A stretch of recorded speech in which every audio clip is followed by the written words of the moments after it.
Mayroong 115 flood control projects na nagkakahalaga ng 9.2 billion pesos mula sa unprogrammed appropriations ang inilaan sa Visayas mula 2023 hanggang 2024. Ito ang inihayag ni House Minority Leader at ACT Teachers Party List Representative Antonio Tino sa gitna ng malawakang pinsalang idinulot ng Bagyong Tino sa Cebu, Negros Oriental at Negros Occidental. Sa ulat ng kongresista, pinakamarami ang flood control project sa Cebu na nasa 102 ang bilang at nagkakahalaga ng 8.43 billion pesos. Tatlo naman sa Negros Oriental na nagkakahalaga ng 145 million pesos. Samantalang 10 proyekto naman sa Negros Occidental na may katumbas na 630 million pesos. Ayon kay Representative Tino, direktang accountable dito si Pangulong Ferdinand Marcos Jr.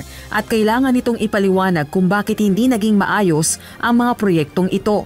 Nanawagan din ang kongresista ng investigasyon at pagtatanggal ng Unprogrammed Appropriations o UA. Anya, itinuturing ang UA na pondo para sa katiwalian at responsable sa pagkamatay at malawakang pinsala sa Cebu at iba pang mga lugar na sinalanta.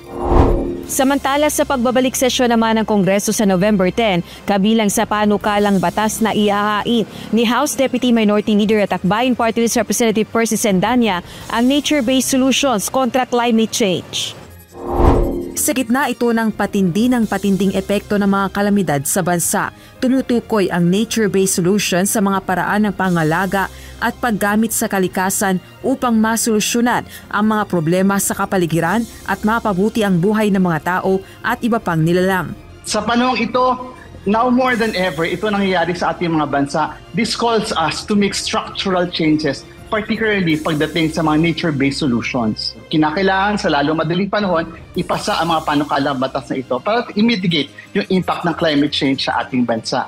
Aminado naman ng kongresista para maipasa ang mga ganitong panukala, nangangailangan ng maigting na political will.